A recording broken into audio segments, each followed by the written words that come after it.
and all participants. It's give me a pleasure in welcoming all of you to the webinar on awareness program for thalassemia organized by NSS Unit Government Engineering College Bharuch in association with Rotary Club Ahmedabad Metro. It is a great honor for me to welcome our speaker, Dr. Sanjeev Mehta, Sir, MD Pathology, past President Rotary Club Ahmedabad Metro during 2019 and 20, and having an experience of more than 30 years in the field of pathology. Now it is also a pleasure for me to welcome President Rotary Club Ahmedabad Metro, Vatsal sir. Thank you. Thank you, Pratik bhai. Thalassemia awareness is a program which Rotary Club Ahmedabad Metro does every year.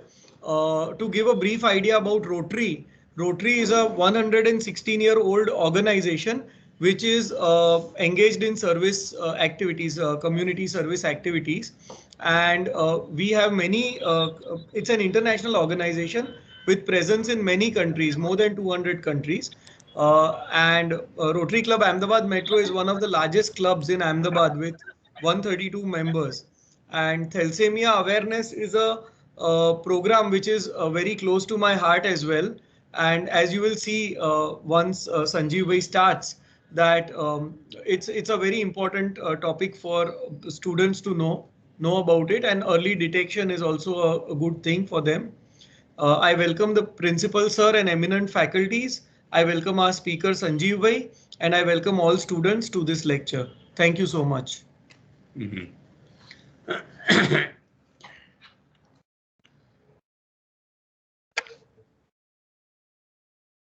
Okay, I'm starting.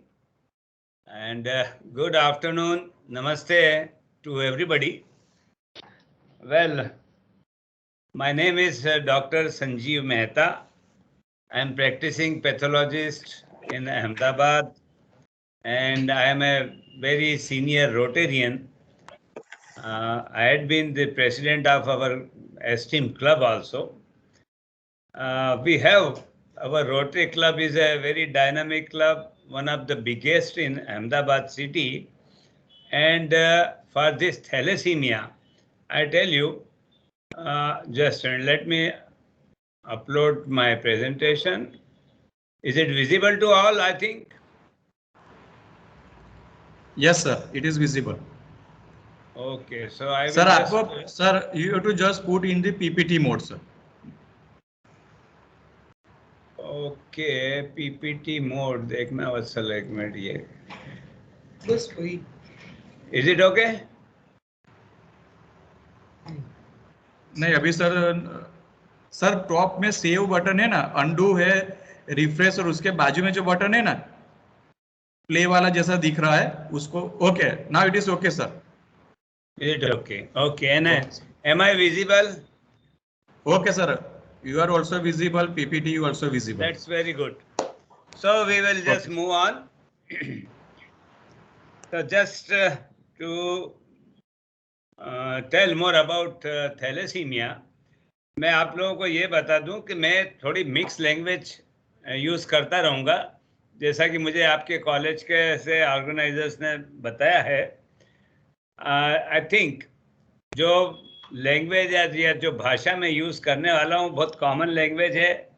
Medical term में ज़रूर आप लोगों को difficulty हो सकती है, पर जो इंग्लिश, हिंदी या इवन गुजराती भी मैं बोलूँगा, आई थिंक आप सब लोग आसानी से समझ सकेंगे. वो अगर कोई दिक्कत हो तो आप बाद में मैसेज में या उसमें मुझे दीजिएगा. मैं आप लोगों का वो कोई भी अगर क्वेरी, कोई इशू है तो मैं सॉल्व करने की कोशिश करूँगा.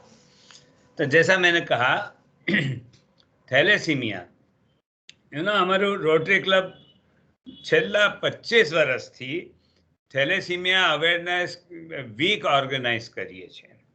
વી ગો એવરી યર એક સપ્તાહ સુધી અમે જુદી જુદી જગ્યાએ જઈને અમે આ જો અવેરનેસ કેમ્પેન છે એ અમે કરીએ છીએ.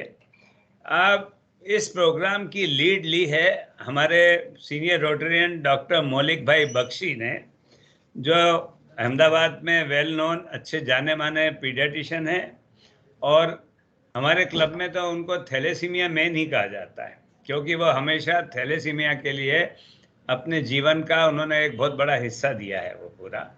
आज किसी काम की वजह से वो लोग वो यहाँ मौजूद नहीं हैं, और उनकी गैर हाजिरी में मैंने ये जिम्मेदारी ली है वो। तो अगर हम थैलेसीमिया की जहाँ तक बात करते हैं, थैलेसीमिया एक जेनेटिकली ट्रांसमिटेड डिजीज है।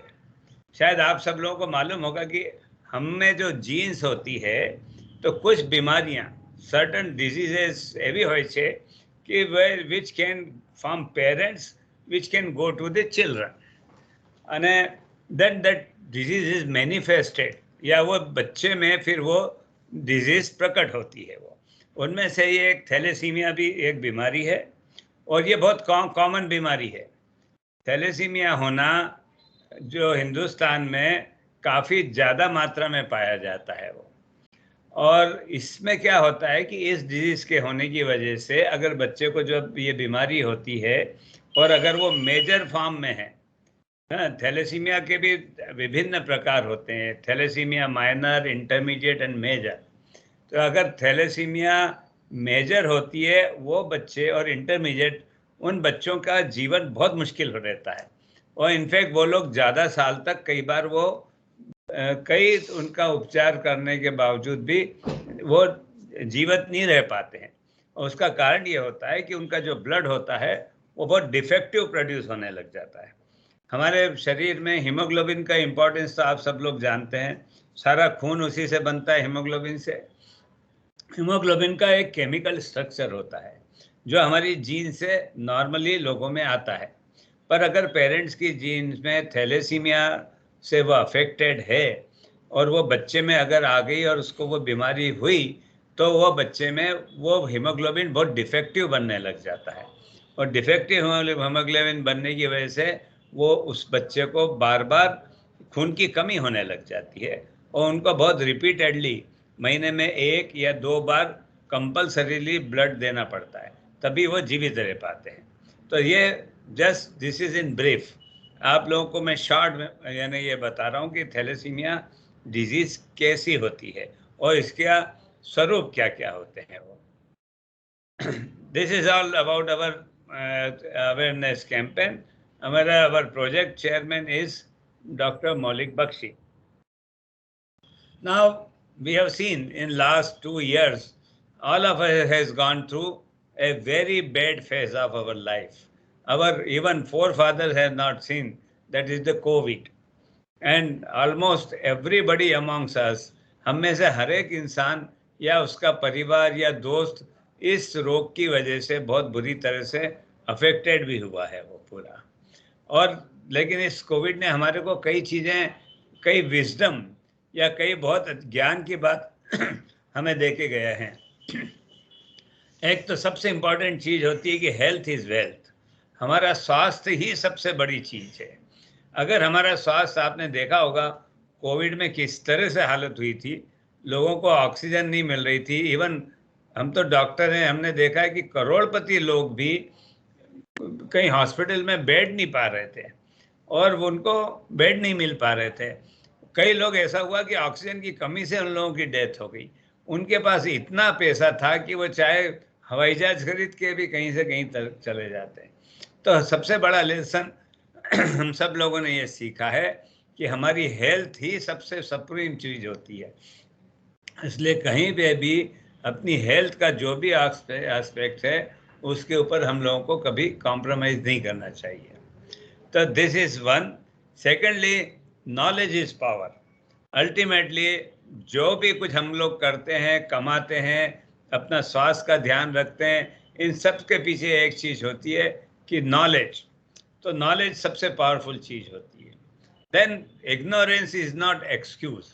आप किसी चीज़ को इग्नोर, लाइक फॉर एग्जांपल, आपने अगर मास्क नहीं पहना है तो हमने देखा है कि उसकी वजह से कितने लोगों को इन्फेक्शन हुए। आज भी कई लोग उस चीज़ को नहीं मानते हैं, पर वो जब उन लोगों को कोविड हो जाता है तब वो रियलाइज करते हैं। इसलिए ये कोई एक्सक्यूज नहीं होता है आपने किसी चीज़ को इग्नोर किया हो, चाहे कोई भी फील्ड हो इस जीवन की, चाहे वो एजुकेशन हो, चाहे डिजीज हो, चाहे हेल्थ हो, चाहे आपका कैरियर हो। तो ऑलवेज कभी भी ज़रूरी चीज़ों को आप अपने लाइफ में कभी भी इग्नोर मत करिए। Then be prepared for tomorrow. हमें आज जो भी कुछ कर रहे हैं उसके ऊपर हमारे आने वाले कल की नींव है। इसलिए हमने ये देखा है कि आने वाले टाइम में कभी भी किसी को कुछ भी हो सकता है। तो उन सब चीज़ों के लिए, किसी भी इवेंचुअलिटी के लिए, चाहे वो हेल्थ हो, चाहे लाइफ हो, चाहे किसी भी तरह का हो, कोई भी संकट की घड़ी कभी भी आ सकती है। तो उसके लिए हमें हमारी तैयारियां पूरी तरह से होना चाहिए। Then science is the biggest gift of mankind. This is the most reliable resource. फिर कोई भी चीज़ के लिए अगर कोई संघर्ष करना हो तो together we are always strong. तो हमेशा हम किसी भी चीज़ के, चाहे हमारे राष्ट्र का, हमारा देश का सवाल हो, चाहे हमारी कम्युनिटी की हेल्थ का हो, we should be all together and united. Even for this awareness campaign, if you see, this is such a nice campaign. We should always cooperate and spread. आज भी जो चीज़ आप लोग यहाँ से मैसेज लेके जाएंगे, वो मैसेज आप लोगों को, अपने दोस्तों को, अपने पड़ोसियों, घर वालों को भी समझाना है कि थैलेसीमिया कितनी इम्पोर्टेंट चीज़ होती है, उसके बारे में जानकारी होना क्यों ज़रूरी है, और हम किस तरह से उसको रोक सकते हैं। वो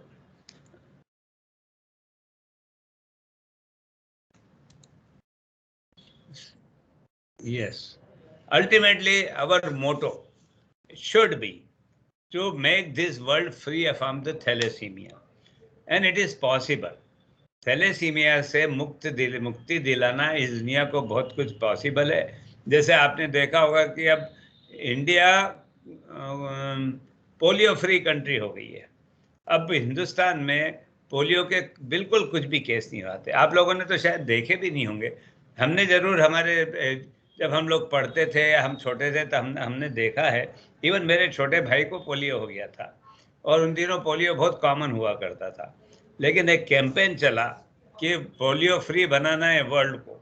उसमें रोटरी क्लब ने भी बहुत मदद की है पूरी दुनिया में। रोटेरियन और बिल गेट को आप जानते होंगे, जो माइक्रोसॉफ्ट के हैं, उन्होंने कई बिलियंस ऑफ डॉलर डोनेट किए, और उन्होंने ये कंडीशन की कि जितना पैसा मैं डोनेट करूंगा उतना रोटरी क्लब भी पैसा लाएगा।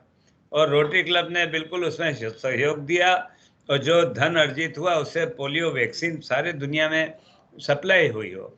और आज दुनिया के 1-2 कंट्री को छोड़ के बाकी सारा विश्व पोलियो फ्री है। सिमिलरली स्मॉल पॉक्स, चेचक हुआ करती थी, लोग उसमें ब्लाइंड हो जाते थे, बहुत गंदे दाग हो जाते थे शरीर पे, और इवन डेथ हो जाती थी। अब स्मॉल पॉक्स भी इरेड हो गई है। सिमिलरली अगर हम कोशिश करें तो थैलेसीमिया से भी मुक्त ये संसार को किया जा सकता है। See, this is a beautiful picture, एक मदर और एक चाइल्ड का है। वो आप देख सकते हैं किसी माँ के लिए उसकी ममता, उसका प्यार बच्चों के लिए कितना अहमियत होता है। और हम सब लोगों ने देखा है, हम सब लोग बच्चे हैं, हम लोग बिना किसी डाउट के हम सब लोग अपनी माँ को कितना चाहते हैं, और हमें ही मालूम है कि हमारी माँ हमें कितना चाहती है वो। पर आप जब सोचिए कि किसी माँ का बच्चा अगर थैलेसीमिक पैदा हो, और उसको मालूम जब पड़े कि अरे इसको तो थैलेसीमिया है, तो उस माँ के ऊपर या उन पेरेंट्स के ऊपर कितनी खराब गुजरती होगी। तो दिस इज हाउ थैलेसीमिया का एक अपोजिट फेस, जो उसका खराब एस्पेक्ट हमारे सामने है वो पूरा। इस पिक्चर में एक थैलेसीमिया का बालक है, और उसका पिता उसको रेगुलरली लेके आता है। ये फोटोग्राफ यहाँ के रेड क्रॉस सेंटर का है, जहाँ पे रेगुलरली एक बहुत अच्छे हॉल बने हैं, और उन बच्चे को पेरेंट्स लेके आते हैं और उनको खून चढ़ाया जाता है। जनरली कम से कम 1 बार महीने में थैलेसीमिया पेशेंट को ब्लड की ज़रूरत पड़ती है, यूजुअली 20 दिन में 1 बार। तो ये आप देखिए कि बेचारे गरीब लोग किस तरह से अपने बच्चों को लेके आते हैं, और आप कभी मौका मिले तो देखिए कि किस तरह से लोग परेशान होते हैं। ये एक कितना प्यारा बच्चा था, और बहुत हंसमुख, और इसको थैलेसीमिया था वो, एंड वेरी एक्टिव। लेकिन इसको जब बार बार ब्लड देने की वजह से इसको हेपेटाइटिस सी वायरस हो गया, और हेपेटाइटिस सी एक बहुत बड़ा संक्रामक लीवर का वायरस है, जैसे जॉन्डिस हो जाता है वो, और उस वायरस के वजह से ये एक अलग कॉम्प्लिकेशंस है थैलेसीमिया ट्रीटमेंट के। उसको वो हेपेटाइटिस हुई और अल्टीमेटली उसकी डेथ हो गई, and his parents were so sad. पर ये सारे मुस्कुराते हुए चेहरे के पीछे एक बहुत बड़ा दर्द छुपा हुआ है, ये शायद हम लोगों को मालूम होना चाहिए। इस पिक्चर में भी यही बता रहा है कि इस तरह से बच्चे आते हैं स्कूल एज के और बहुत छोटे छोटे, और वो पूरा दिन यहाँ दे के अपने ब्लड चढ़वाते हैं। ये एक टिपिकल फेज है जो थैलेसीमिया के बच्चे का है। थैलेसीमिया वर्ड ही इसे से बना है, थैल यानी दिस बिग हेड। उन बच्चों का बिकॉज ऑफ दिस हीमोग्लोबिनोपैथीज और उसके जो कॉम्प्लिकेशंस होते हैं, उनके शरीर की बनावटें चेंज हो जाती है, और इस तरह का उनका ये जॉ या उनका हेड है इस तरह का शेप लेता रहता है। तो this is typical of a thalassemic child. ये बच्चे, ये फोटोग्राफ्स मैंने ही लिया था, और बहुत हंसता खेलता बच्चा है, लेकिन इसके पीछे भी वही दर्द भरी दास्तां है कि इसको ना छुटके ही इसको ब्लड तो लेना ही पड़ता है वो, और पेरेंट्स को ये सारे अरेंजमेंट करना पड़ते हैं। And thanks to Red Cross जिन्होंने अपने सारे एफर्ट से इन बच्चों को ये रक्तदान अवेलेबल कराती है। ये दोनों ट्विन सिस्टर्स हैं और दोनों थैलेसीमिक है वो, और ये दोनों आती हैं और अपना ब्लड लेती हैं वो पूरा। ये वहाँ के स्टाफ है जो इन बच्चों को मदद करते हैं, इन लोगों को ब्लड चढ़ाते हैं वो। सिमिलरली ये सारे बच्चे, इन लोगों के पूरे सेशन चलते हैं जो ये अपने आके रेगुलरली ब्लड लिया करते हैं। This is another. ये एक ब्लड डोनर है, क्योंकि ब्लड अगर इन लोगों को चढ़ाना है तो हमें कहीं ना कहीं से ब्लड तो लाना ही होगा। इन लोगों के बेचारे पेरेंट्स देते हैं, पर हर बार तो दे नहीं सकते, क्योंकि एक ब्लड बार देने के बाद कम से कम 3 महीने आप दोबारा ब्लड नहीं दे सकते, और इसीलिए रक्तदान, ब्लड डोनेशन की बहुत बड़ी अहमियत है। दिस इज वेरी एसेंशियल कि we all should go and donate blood to save this child of thalassaemia. This is another picture, one more. This is all. This is again same. This is showing a demonstration that blood is very essential for a thalassemic child. Now ultimately, what is that evil? Thalassemia जैसा मैं कह चुका हूँ, बहुत common genetic disorder है। Genetic means अनुवांशिक, शायद वो वर्ड है। पेरेंट्स की जीन में से ये उसके बच्चों में ये डिजीज ट्रांसमिट होती है।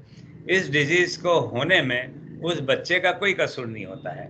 ओनली प्रॉब्लम ये होती है कि उसके पेरेंट्स में ये जीन थी जो उसमें आई हो, और ये जनरली बच्चों में ही होता है। या सो ये जानिए कि ये बच्चों में डायग्नोस हो जाता है वो पूरे हिंदुस्तान में अगर देखा जाए तो थैलेसीमिया की जीन्स लेके चलने वाले जिनमें थैलेसीमिया ओवर्ड नहीं हुआ है या वो माइनर हैं, वो करीब 4 करोड़ लोग हैं वो। पर उनमें से 2 लाख बच्चे ऐसे हैं जिनको थैलेसीमिया मेजर है वो, और जो इस तरह से रेगुलरली अपनी जीवन और मौत से जूझते रहते हैं, और इस तरह से वो रेगुलरली उनको ब्लड और दूसरे ट्रीटमेंट लेना पड़ता रहता है। ये कुल मिला के सारी दुनिया में जितने थैलेसेमिक चाइल्ड हैं उनका 10% है वो। फिर थैलेसीमिया के जीन्स जो होता है, बिकॉज हमारे यहाँ मैरिज जो है within caste, within communities होती रहती है, इसीलिए सेम जीन्स सेम कम्युनिटीज में ही ज़्यादा घूमती रहती हैं। जनरली हमारे यहाँ जो थैलेसीमिया के पेशेंट जो बच्चे ज़्यादा पाए जाते हैं वो है सिंधी कम्युनिटीज़, लोहाना कम्युनिटीज़, हाँ, पटेल्स, फिर Punjabis also, and Muslim communities. ये 4-5 कम्युनिटीज़ ऐसी हैं जिनमें जनरली दूसरे से ज़्यादा प्रोपोर्शनेटली थैलेसीमिया के बच्चे ज़्यादा होते हैं, और ये हर साल करीब 10 से 15 हज़ार बच्चे इस तरह से जन्म लेते हैं वो, और ये फिगर बढ़ते जा रहे हैं क्योंकि प्रोपोर्शनेटली हमारी पॉपुलेशन बढ़ती जा रही है। और ये फिगर भी क्योंकि सारे रिकॉर्डेड नहीं होते, ये बिल्कुल अंडर एस्टिमेटेड फिगर्स हैं। और जहाँ तक थैलेसीमिया की जीन्स का सवाल है, आप आप लोग जितने भी यहाँ 100 या 100 से ज़्यादा नंबर में यहाँ आज मौजूद हैं, आप लोगों में से भी कई जीन्स में वो एलिमेंट मौजूद होंगे जो कि वो ओवर्ट नहीं हुआ होगा। क्योंकि क्या होता है कि थैलेसीमिया, जैसा मैंने कहा कि पेरेंट्स में होता है और बच्चों में आता है, वो मेनली 2 तरह का होता है, thalassaemia major and thalassaemia minor. Thalassaemia minor अगर बच्चा है तो वो सारी जिंदगी नॉर्मल व्यक्ति की तरह अपनी लाइफ जी सकता है, या उनकी डायग्नोसिस कई बार एक्सीडेंटली होती है, उनका किसी और काम से टेस्ट होता है और उनमें मालूम पड़ता है कि वो थैलेसीमिया माइनर है, but more or less they live a very normal life. Problem है with the thalassemia major child's.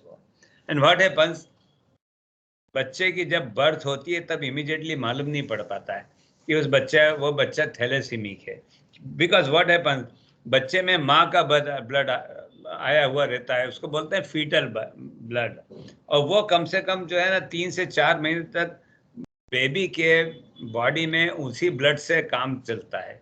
Gradually this foetal blood is replaced by the adult blood. It takes about 4 months time.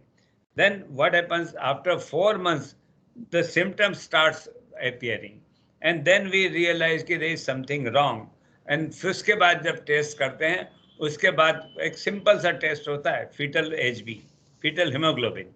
जो हमारा जो haemoglobin होता है ना, वो adult होते हैं, फीटल होते हैं। फीटल तो फीटस में होते हैं जब वो मदर के बॉडी में होता है, या अप टू 4 months होता है। पर जब थैलेसीमिया अगर उसको है तो फीटल ब्लड लाइफ टाइम रहता है वो, बिकॉज हीमोग्लोबिन ही डिफेक्टिव बन रहा है। वो जो चेन होती है नॉर्मल मैकेनिज्म, वो एडल्ट हीमोग्लोबिन नहीं बनाती है, और वो फीटल हीमोग्लोबिन ही बनता रहता है, और उसका टेस्ट करने से वो मालूम पड़ता है। अब क्या होता है, फीटल ब्लड की लाइफ बहुत कम होती है। ये जो हीमोग्लोबिन है ये करीब 20 दिन सर्वाइव करता है।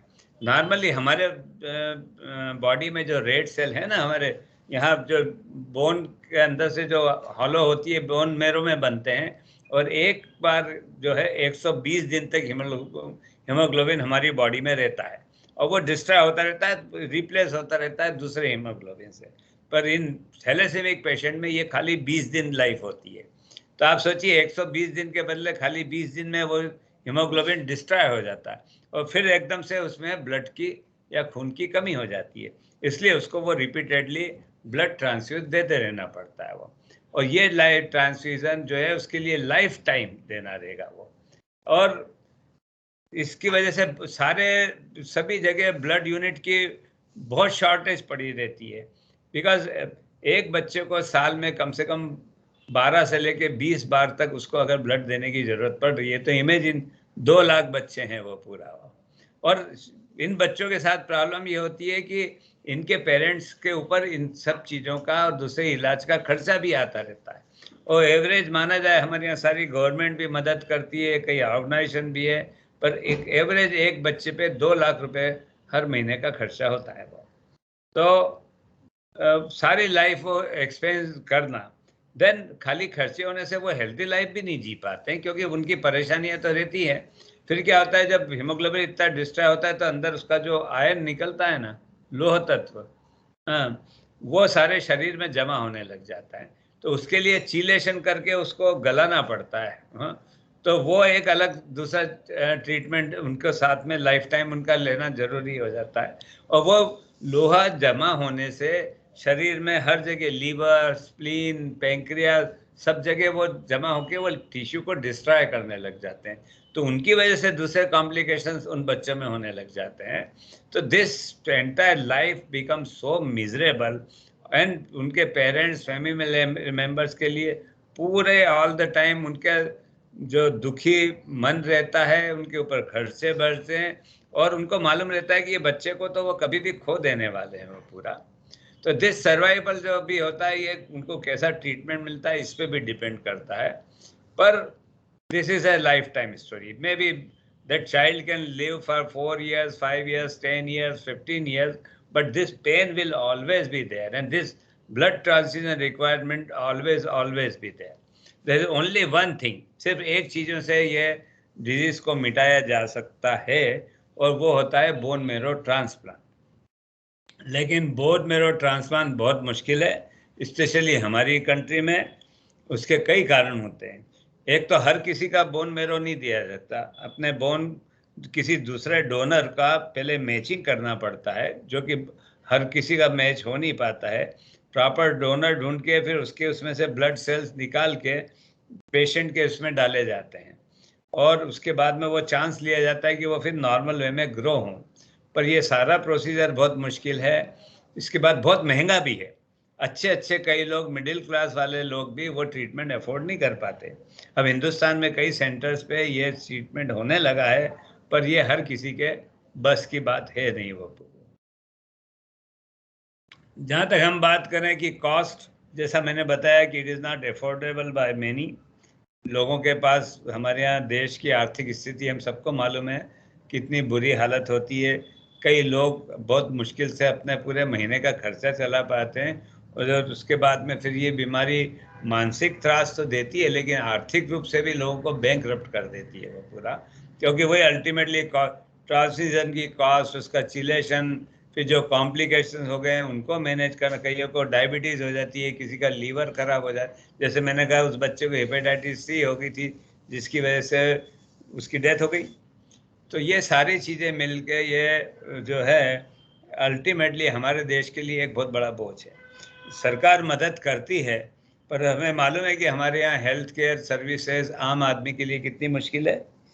अफोर्डेबिलिटी बहुत मुश्किल है, हेल्थ केयर का इतना बजट नहीं होता है, और एक लिमिट के बाद कई नॉन प्रॉफिट ऑर्गेनाइजेशन काम आते हैं। जैसे हमारे रोटरी में हमारा एक कैंपेन है कि हर रोटेरियन अमुक अमाउंट को डोनेट करके एक थैलेसेमिक चाइल्ड को एडॉप्ट कर लेता है वो, कि ये साल भर का खर्चा हम उठाएंगे वो।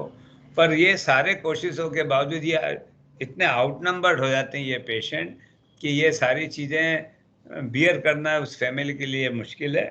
अगर देखा जाए तो पूरे साल भर में करीब 800 करोड़ रुपए जुटाने होंगे इन बच्चों को मैनेज करने के लिए वो। और क्या होता है कि फैमिली की बहुत सारी प्रायोरिटीज़ होती हैं, एजुकेशन, दूसरे लोन रहते हैं, घर नहीं होते, तो ये सारी चीज़ें, आर्थिक बर्डन होता है और इमोशनल बर्डन होता है वो पूरा। तो ये क्या है कि हमारे जैसे गरीब देश के लिए एक बहुत महंगी वाली डिजीज़ है वो, जिससे निपटना बहुत मुश्किल है। अब नाउ थैलेसीमिया अब यही है कि क्या है, ये हार्ड लक है या लेक ऑफ नॉलेज की वजह से होती है। अल्टीमेटली ये बात सही कि हमारे लेक ऑफ नॉलेज की वजह से ये होती है हमारे में, लोगों में। और इसीलिए हम लोगों ने ये जिम्मा लिया है कि हम ये अवेयरनेस सब जगह फैलाएं और सब जन जन तक ये आवाज़ पहुंचाएं कि भाई आप लोगों थैलेसीमिया को जानिए, और अगर आप जान के कुछ स्टेप्स लेते हैं तो होने वाले बच्चे की थैलेसीमिया होने से रोका जा सकता है। सबसे पहली चीज़ तो ये कि अपना थैलेसीमिया का टेस्ट सबको कराना चाहिए, स्पेशली जिनकी फैमिली हिस्ट्री हो। और सबसे अच्छी बात तो ये होगी कि शादी होने के पहले ही ये टेस्ट करा लें, क्योंकि क्या होता है कि अगर थैलेसीमिया माइनर एक को है और दूसरा अगर नॉर्मल है तो शादी की जा सकती है वो, तो फिर चांसेस नहीं होते थैलेसीमिया मेजर होने के। और लेकिन अगर ये एक पिक्चर डायग्रामेटिक है और बहुत अच्छी तरह से एक्सप्लेन किया हुआ है कि यहाँ आप देखिए ये दो पेरेंट्स हैं, मदर एंड फादर, आधा वाइट और आधा ब्लू है, ये दोनों माइनर हैं। और अगर इनकी शादी हुई तो देर आर 3 चांसेस। एक तो ये हो सकता है कि नॉर्मल चाइल्ड हो, पर वो कम। दूसरा ये हो सकता है कि दूसरा चाइल्ड अगर पैदा हो तो वो भी माइनर ही हो पूरा। माइनर जैसे मैंने कहा, थैलेसीमिया माइनर के कई बार तो डिजीज डायग्नोसिस हो भी नहीं पाती अनलेस कुछ और कारण से उसका टेस्ट हो, और माइनर अपनी लाइफ को नॉर्मली जी सकते हैं वो पूरा। ओनली थिंग उनको अपने में काउंसलिंग कराना चाहिए अपनी शादी करने के पहले या बच्चे पैदा करने के पहले। पर देर आर चांसेस दोनों पेरेंट्स के माइनर की अगर जीन्स आ गई तो वो चाइल्ड होगा थैलेसीमिया मेजर, और उसकी लाइफ बहुत मिसरेबल होगी। इसीलिए ऑलवेज ये जो है ना, मैरिज काउंसलिंग कराई जाती है वो सबको, स्पेशली कोई अगर एक माइनर है तो उसको अपने पार्टनर की अभी टेस्ट करा लेना चाहिए कि कहीं वो भी तो माइनर नहीं है। दोनों में से एक माइनर है तो चलेगा, वो एक कैरियर स्टेट होगी। और उसमें अब क्या है कि आने वाले बच्चे फिर थैलेसेमिक माइनर मेजर नहीं होंगे वो पूरा। और ये माइनर के बारे में जैसे इसमें बताया गया है कि वो कैरियर स्टेट में होते हैं, वो लेके चलते रहते हैं एक वंश से जो अपने जीन्स में वो, पर उनको वो खुद भी नॉर्मल लाइफ जीते रहते हैं, उनको कोई सिम्टम्स और कोई साइन नहीं होते। और जैसा कि मैंने कहा कि 4 से 6% पॉपुलेशन को ये कैरियर स्टेट है। अगर आप लोगों में से भी किसी की फैमिली हिस्ट्री है तो, या आप लोगों को भी अल्टीमेटली शादी नहीं हुई है तो करना ही है, तो उसके पहले अपने ये टेस्ट करा लेना चाहिए, ताकि आपको मालूम हो अगर कोई माइनर निकला तो वो उसका पार्टनर भी कहीं माइनर तो नहीं है पूरा वो। और कुछ कुछ कम्युनिटी में जैसे मैंने बोला, लोहाना कम्युनिटीज़ है, सिंधीज, मुस्लिम, उनमें तो अप टू 20% लोग जो है कैरियर स्टेट में पाए जाते हैं वो पूरा। पर सबसे अच्छी चीज़ ये है कि ये बहुत ही सिंपल ब्लड टेस्ट के साथ जो है इसको अपन डायग्नोज कर सकते हैं, और एक ही बार कराना होता है टेस्ट वो पूरा। और कई जगह फैसिलिटीज़ है, गवर्नमेंट और रेड क्रॉस तो बहुत अफोर्डेबल चार्ज लेके करती है, और कई प्राइवेट लैब में भी ये टेस्ट हो जाता है। तो ये आप हमेशा ध्यान रखिए, आप लोग खुद के लिए, अपने दोस्तों, रिश्तेदारों, उनको ये समझाइए कि ये थैलेसीमिया के लिए ये बहुत ज़रूरी चीज़ है। ये इनको जो मैं आपको बता रहा हूँ, ये हमारे सुपरस्टार को आप सब लोग जानते हैं, मुझे नाम लेने की ज़रूरत नहीं है, पर आप लोगों में से शायद सभी को ये मालूम नहीं होगा कि अमिताभ बच्चन खुद भी थैलेसीमिया माइनर है। और उनको भी ये तब मालूम पड़ा जब वो कुली की शूटिंग के टाइम उनका, आपको मालूम है, उनका एक एक्सीडेंट हुआ था, जो वो मरते मरते बचे थे। तब जब उनके ब्लड टेस्ट हुए तब मालूम पड़ा कि अरे अमिताभ बच्चन खुद भी थैलेसीमिया माइनर है वो। So this is how you can see A minor person can live absolutely healthy life and he can do everything of his life. ये है रणबीर कपूर, और आप सब जानते हैं, नाम लेने की जरूरत नहीं है। This is just to show कि always pre marriage screening test हम लोगों को जरूर कराना चाहिए to save our child, because that will be pathetic. जब अगर कोई थैलेसीमिक मेजर बर्थ हुई तो सबसे ज़्यादा दुख पेरेंट्स को ही होता है, और उनको सफ़र भी करना पड़ता है। फिर कभी क्या होता है कि अगर सपोज माइनर, और ये अगर प्रेगनेंसी हो गई हो, उसके बाद भी उपचार है कि अप टू 4 मंथ्स टाइम जो है ना, उसके बच्चे का फिर से एमनियोटिक फ्लूइड या ब्लड या वो जो प्लेसेंटा में से टिश्यू लेके फिर ये डायग्नोसिस की जा सकती है और पता लगाया जा सकता है। इन दैट केस अगर ये बच्चा मालूम पड़ा कि ये थैलेसीमिया मेजर है, तो अभी तो टर्मिनेशन ऑफ प्रेगनेंसी भी किया जाता है।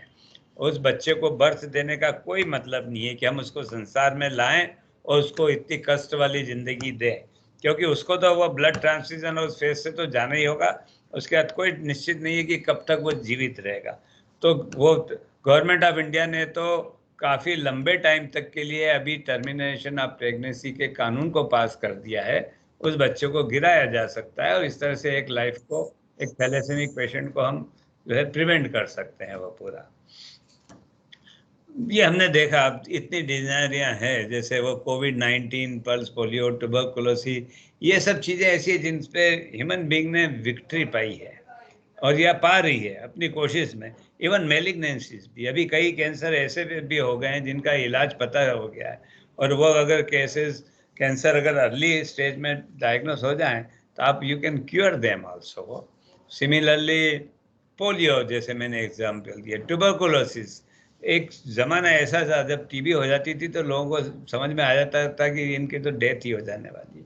हमारे कई जो है नॉन पर्सनालिटीज हमारे देश के नेताओं को हुई है।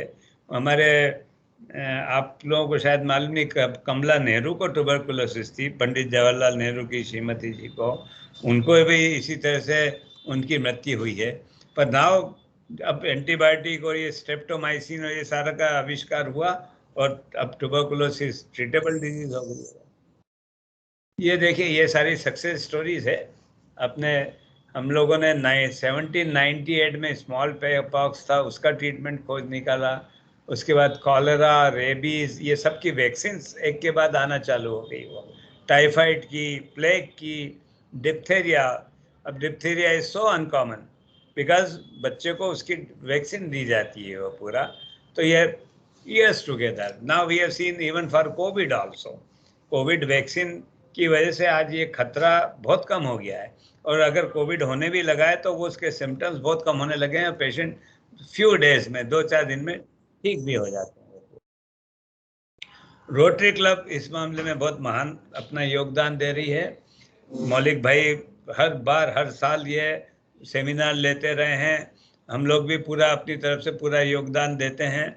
उसके बाद कई हम लोग ब्लड डोनेशन कैंप लगाते हैं हर साल। हर रोटरी क्लब साल में कई ब्लड डोनेशन कैंप लगाता है, ताकि बिकॉज ब्लड को किसी फैक्ट्री में नहीं बनाया जा सकता, इसलिए ब्लड डोनेशन कैंप लगा के वो ब्लड बॉटल्स प्रोक्योर की जाती है और रेड क्रॉस को या ऐसे वॉलंटियर ऑर्गेनाइजेशन को दी जाती है, ताकि थैलेसीमिया के पेशेंट को वो ब्लड चढ़ाया जा सके।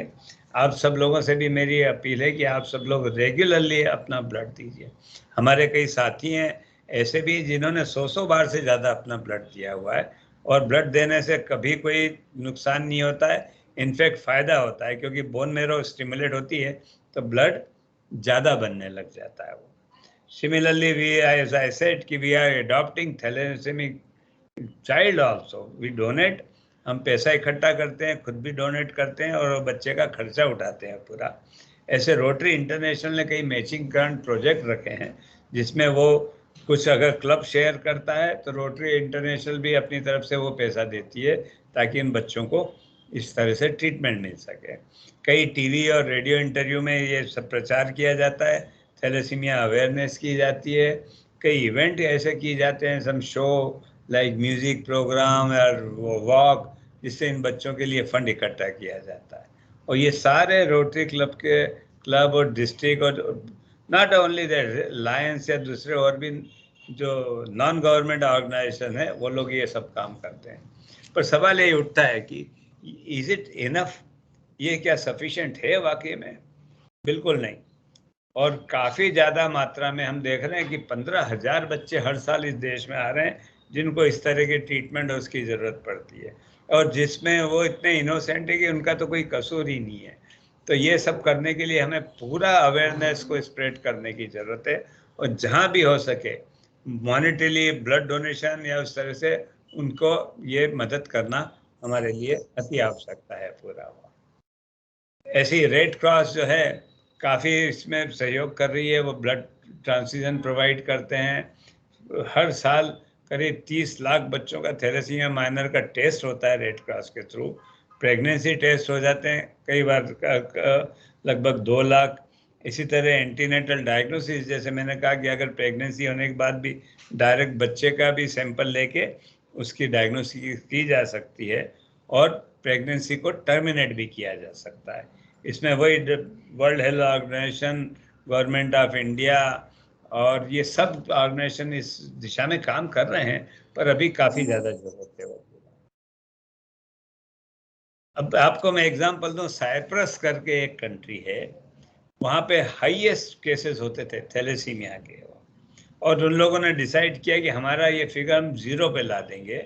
और इसी तरह से जो मैंने आपको बताया उनकी टेस्टिंग हुई, काउंसलिंग हुई, वो पूरा प्री मैरिज सारा काउंसलिंग वो करते थे, और इस तरह से करके पहले हर 250 में से एक बच्चा पैदा होता था थैलेसीमिया का, और 1982 से 98 तक ये कैंपेन चला, सारे एफोर्ड किए, और उसके बाद ये हुआ कि वहाँ पे अब वो फिगर 0 हो गया है। अब वहाँ एक भी बच्चा ऐसा नहीं होता जो कि थैलेसीमिक है। But Cyprus is a very small country, हमारा और उनका मुकाबला यहाँ तो नहीं हो सकता है, क्योंकि हमारा तो बहुत ज़्यादा हमारी पॉपुलेशन है, हमारे यहाँ इलिटरेसी, पावर्टी, इग्नोरेंस, ये सारे फैक्टर्स हैं वो पूरा। पर हमें हमारी कोशिश बिल्कुल जारी रखना चाहिए। हम रोटेरियन इस काम में लगातार लगे रहते हैं, और इसी तरह से आप लोगों के बीच में जाते हैं और इस तरह से अवेयरनेस कैंपेन पहुंचाते हैं। आप लोग भी ये जिम्मेदारी उठाइए और इस कार्य को आगे बढ़ाइए। जैसे ऐसा कहा जाता है, coming together is the beginning, beginning together is progress, and progressing together is achievement, and achieving together is a challenge. So let us take this challenge and let us begin this today.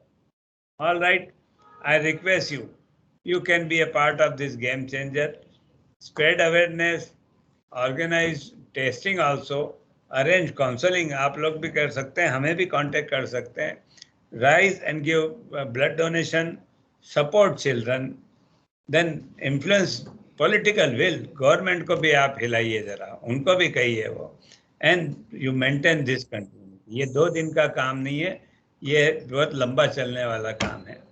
ये जैसे कुछ सवाल है कि अगर आप इतना समझाने के बाद जस्ट एक तरह का रिवीजन है कि अगर बॉय और गर्ल दोनों को टेस्ट किया और दोनों थैलेसीमिया माइनर हैं और अगर वो शादी करेंगे तो क्या चांसेस हैं?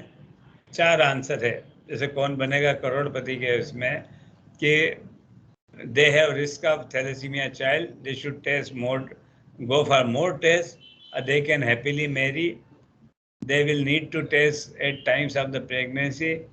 I think the answer is number 1, they have risk of thalassemia child. मतलब ये है कि अगर 2 थैलेसीमिया माइनर हैं तो उनको थैलेसीमिया चाइल्ड होने की रिस्क बेहद रहती है. इसी तरह से अगर दोनों का टेस्ट किया, दोनों माइनर हैं, अगर गर्ल नॉर्मल है, बॉय अगर माइनर है, गर्ल नॉर्मल है, तो देन दे कैन मैरी. 2 में से अगर एक नहीं है तो वो अपनी शादी यानी कि डेफिनेटली कर सकते हैं. इसीलिए किसी एक को अगर माइनर है तो उसको अपने पार्टनर का टेस्ट करा लेना चाहिए. अगर वो नॉर्मल है तो फिर they need not to worry. अगर दोनों माइनर है, दोनों मैरी कर शादी कर सकते हैं, वो कोई नहीं है, but they will have a chances of thalassaemia. A married couple to know the time of pregnancy, both are thalassemia minor. Pregnancy हो गई है, अगर वो माइनर है तो क्या सवाल है? वो ऐसा तो है नहीं कि उनको चिंता करने की जरूरत नहीं है. या they should have test for embryo, या और टेस्ट कराना चाहिए या टर्मिनेट करा लेना चाहिए. पर answer is the B, they should test embryo for the thalassaemia, वो पता करने के लिए, ताकि आगे क्या करना ये डिसाइड किया जाए. So with this I think आप लोगों को काफ़ी चीज़ें मैंने अपनी तरफ से बहुत सरल भाषा में समझाने की कोशिश की है, और आशा है आप लोगों ने इसको ये सीखा होगा और मेरे हिसाब से आप लोगों को समझ में आया होगा.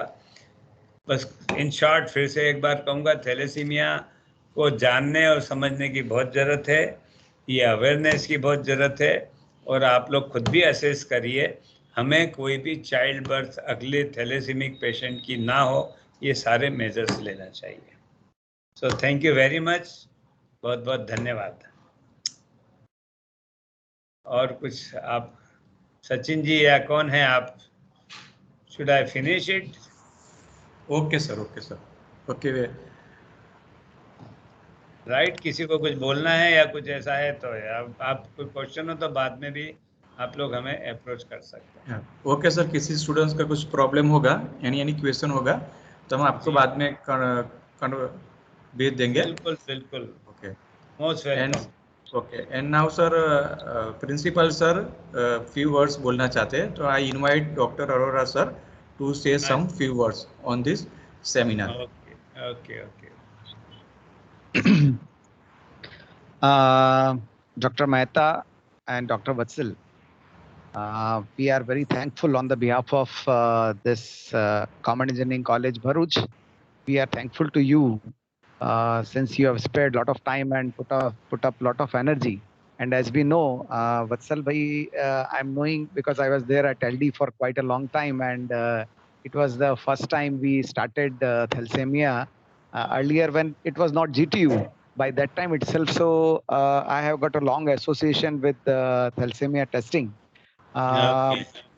Just for information of all the students, that once you must be knowing, जो જે અત્યારે ફર્સ્ટ યરમાં છે કે થેલેસેમિયાનું ટેસ્ટ તમારે કરાવવું કમ્પલસરી છે.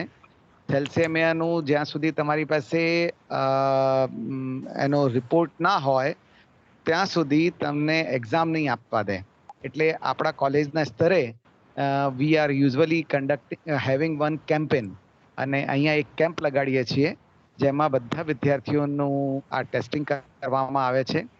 હવે આ ખરેખર કેમ આટલું બધું ફોર્સફુલ થયું છે આ બાબતની ચર્ચા ડોક્ટર મહેતાએ કરી છે કે if you are minor then there are chances કે તમારા જે લગ્ન થાય છે ને એ પણ માઇનર છે તો તમારા આ ભાવિ પેઢીમાં આ થેલેસેમિયાનું અસર આવી શકે છે. અને ખરેખર આ જે સરે જે બધા ફોટોગ્રાફ બતાવ્યા છે અમે તો રૂબરૂ જોયેલા છે. આટલા સરસ આટલા સુહાવના છોકરાઓ હોય અને પછી તમને ખબર પડે કે એને તો દર 15 દિવસે કે 20 દિવસે એને આ બ્લડ ચઢાવવાનું થાય અને એમના જે પેરેન્ટ્સની જે પરિસ્થિતિ અમે જોતા હોઈએ એ રડતા જ હોય છે કે ભાઈ અમે ક્યાંથી બ્લડ લઈએ. કેમ કે એકવાર તમે બ્લડ તમને ફ્રીમાં બ્લડ મળે છે ને તો પણ એને ટેસ્ટિંગ તો કરાવવી જ પડે. આજે એક કિસ્સો આવ્યો તો શરૂઆતમાં મહેતા સાહેબે વાત કરી હતી કે એને હેપેટાઇટિસ સી થઈ ગયું હતું.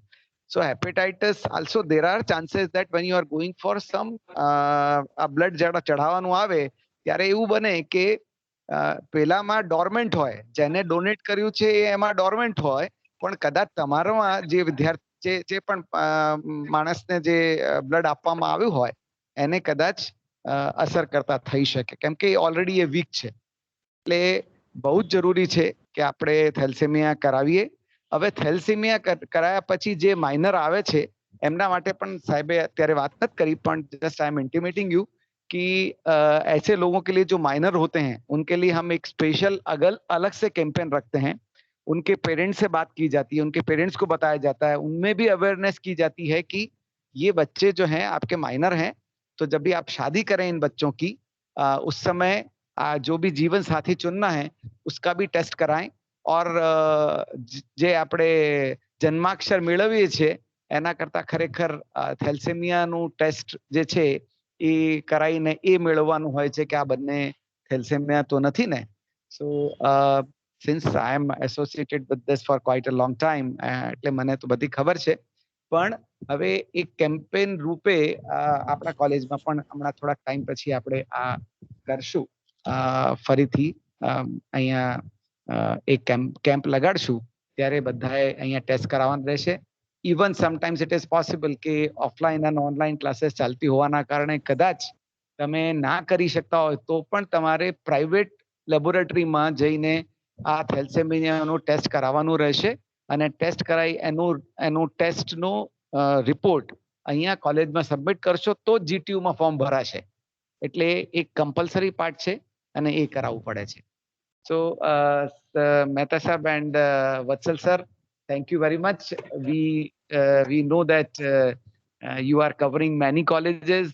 I understand that આ એક મોટો પ્રોજેક્ટ આપે હાથમાં લીધું છે અને એક નિસ્વાર્થ ભાવે જે સમાજને સેવા આપી રહ્યા છો એ તેના બદલ ખૂબ ખૂબ આભાર અને કોલેજ વતી અને વિદ્યાર્થીઓ વતી આપનો ખૂબ ખૂબ આભાર.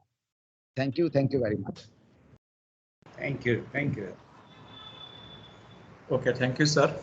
And now here we end our session. So all students requested to leave and join your lectures.